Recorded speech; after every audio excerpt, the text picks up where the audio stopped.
Hello मेरे प्यारे दोस्तों। आज हम क्लास 12 का नया चैप्टर पढ़ने जा रहे हैं। चैप्टर नंबर 1, कूलॉम का नियम तथा विद्युत क्षेत्र। इसमें सबसे पहले हम पढ़ते हैं विद्युतिकी क्या होता है। इसे इंग्लिश में इलेक्ट्रिसिटी कहते हैं। इलेक्ट्रिसिटी पढ़ने से पहले हम इसके इतिहास के बारे में जानते हैं कि आवेश या विद्युतिकी आने से पहले क्या क्या वैज्ञानिकों ने अपनी कल्पना रखी थी। तो अब से लगभग 2500 वर्ष पहले यूनान के प्रसिद्ध दार्शनिक थे जिनका नाम था थेल्स।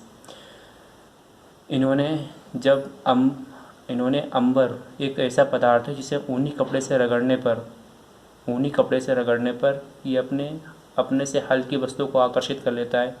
जब इन्होंने ये देखा तो इन्होंने पूरे शहर के जितने भी जाने माने वैज्ञानिक थे उनको बुलाया। तो अपनी बात इन्होंने उनके सामने रखी। तो इन्होंने कोई प्रयोग नहीं दिया था ये, इसलिए इनकी बात को सत्य नहीं माना गया था। और फिजिक्स हमेशा प्रयोग मानती है, न कि कल्पनाएँ। तो 2000 वर्षों तक इनकी बात पर किसी ने भी विशेष ध्यान नहीं दिया था। तब सन 1600 ईस्वी में इंग्लैंड के प्रसिद्ध वैज्ञानिक डॉक्टर गिलबर्ट, इन्होंने बताया कि थेल्स एक प्रसिद्ध दार्शनिक थे। उन्होंने जो कल्पना बताई थी वो बिल्कुल सत्य है। अंबर एक ऐसा पदार्थ है जिसे ऊनी कपड़े से रगड़ने पर वह अपने से हल्की वस्तु को आकर्षित कर लेता है। और भी ऐसे कुछ और भी अन्य पदार्थ हैं जो ऊनी कपड़े से रगड़ने पर अपने से हल्की वस्तु को आकर्षित कर लेते हैं। कांच है, आबनूस है, ऐसे ये अन्य पदार्थ हैं। तब इससे एक बात स्पष्ट होती है कि वह ऊर्जा जिसके कारण अंबर तथा अन्य पदार्थ अपने से हल्की वस्तु को आकर्षित करने का गुण प्राप्त होता है, विद्युतिकी कहलाता है। विद्युतिकी क्या कहलाता है? वह ऊर्जा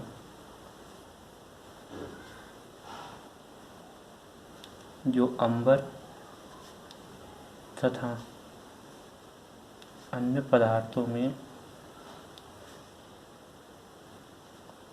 पदार्थों को अपने से हल्की वस्तुओं को आकर्षित करने का गुण प्राप्त होता है, विद्युतिकी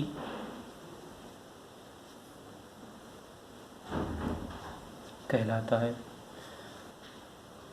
हाँ, तो आप अंबर को ग्रीक भाषा में इलेक्ट्रॉन कहते हैं। अंबर को ग्रीक भाषा में इलेक्ट्रॉन कहते हैं। तो क्या है? वह ऊर्जा जो अंबर तथा अन्य पदार्थों को अपने से हल्की वस्तुओं को आकर्षित करने का गुण प्राप्त होता है, विद्युतिकी कहलाता है। अब विद्युतिकी दो प्रकार की होती है, स्थिर विद्युतिकी, विद्युत चालन। नंबर 1, स्थिर विद्युतिकी। नंबर 2, विद्युत चालन। स्थिर विद्युतिकी क्या होती है? जैसे भौतिक विज्ञान की वह शाखा जिसके अंतर्गत हम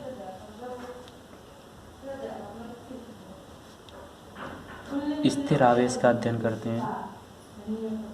स्थिर आवेश का अध्ययन करते हैं,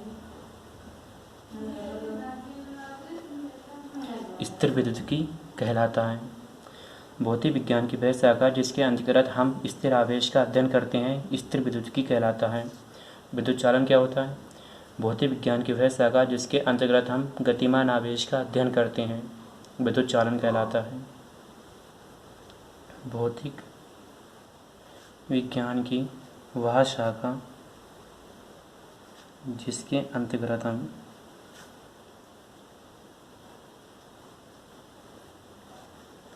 गतिमान आवेश का अध्ययन करते हैं, गतिमान आवेश का अध्ययन करते हैं विद्युत चालन कहलाता है। स्थिर आवेश से मतलब है रुका हुआ आवेश, रुका हुआ आवेश। स्थिर आवेश का मतलब है रुका हुआ आवेश और गतिमान आवेश का मतलब है चलता हुआ आवेश।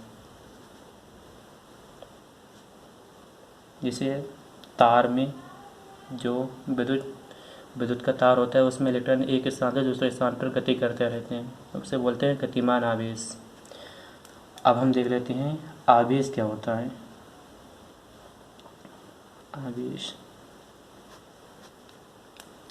तब आवेश क्या होता है? किसी वस्तु का वह गुण जिसके कारण वह किसी अन्य वस्तु को आकर्षित या प्रतिकर्षित करती है आवेश कहलाता है। किसी वस्तु का वह गुण जिसके कारण वह अन्य वस्तु को आकर्षित या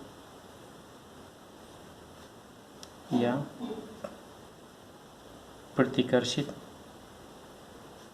करता है आवेश कहलाता है। इसे स्मॉल क्यू से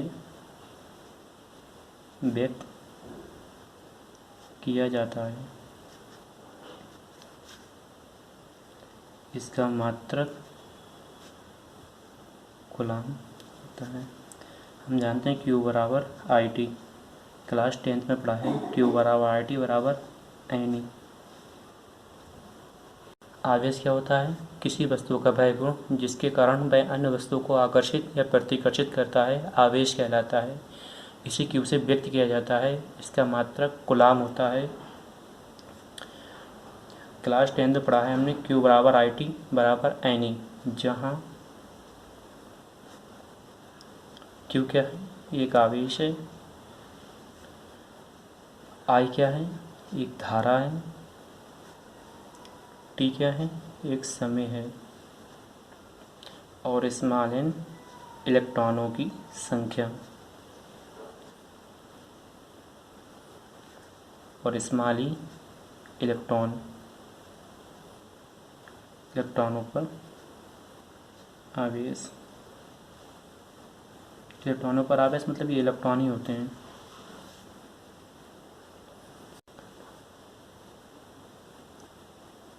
अब देखते हैं इलेक्ट्रॉन पर आवेश कितना होता है। इलेक्ट्रॉन पर आवेश 1.6 × 10⁻⁹ कूलम, ये इसके इलेक्ट्रॉन पर आवेश होता है। अब देख लेते हैं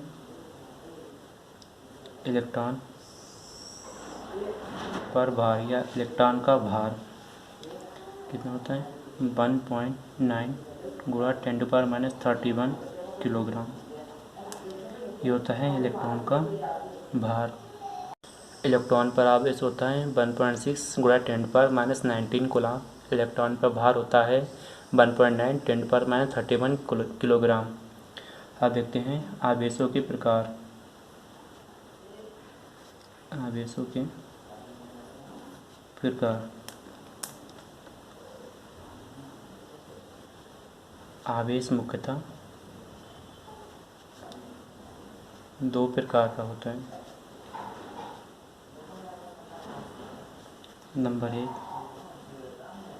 धनावेश, नंबर 2 ऋणावेश। ये दोनों नाम 1750 ईस्वी में अमेरिकन वैज्ञानिक फ्रैंकलिन ने रखा था। धनावेश, ऋणावेश 1750 ईस्वी में अमेरिकन वैज्ञानिक थे फ्रैंकलिन, इन्होंने ये दोनों नाम रखे। अब इसके देख लेते हैं हम नोट्स में क्या होता है। जैसे कि कोई इम्पोर्टेंट बात वगैरह बताई जाती तो उसे नोट्स में लिख लेते हैं। तब इसमें नंबर 1 देखते हैं, सजातीय आवेश। एक दूसरे को प्रतिकर्षित करते हैं।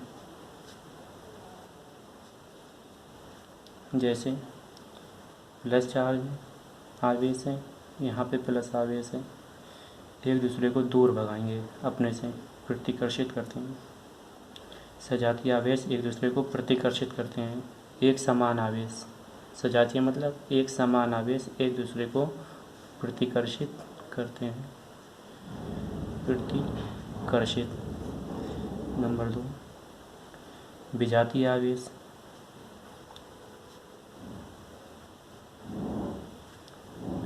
एक दूसरे को आकर्षित करते हैं। विजातीय आवेश एक दूसरे को आकर्षित करते हैं। जैसे यहाँ पे प्लस चार्ज है, यहाँ पे निगेटिव चार्ज, तभी एक दूसरे को अपनी ओर आकर्षित करेंगे।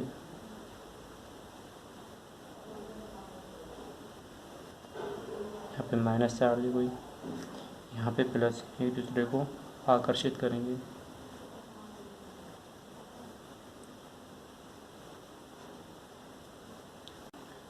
अब हम लोग दे लेते हैं आवेश का क्वांटीकरण या परमाणुकता। आवेश का क्वांटीकरण या परमाणुकता।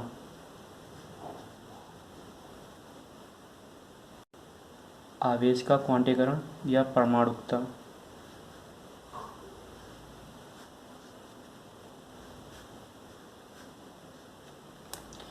आवेश का वह गुण जिससे हमें ये पता चलता है कि आवेश को अनिश्चित रूप से विभाजित नहीं किया जा सकता है, आवेश का क्वांटीकरण या परमाणुकता कहलाता है।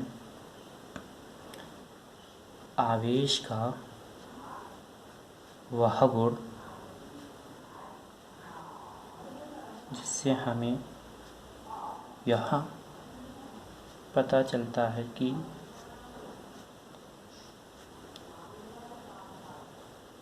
आवेश को अनिश्चित रूप से विभाजित नहीं किया जा सकता है।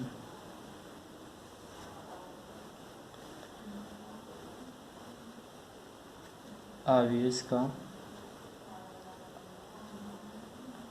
क्वांटीकरण या परमाणुकता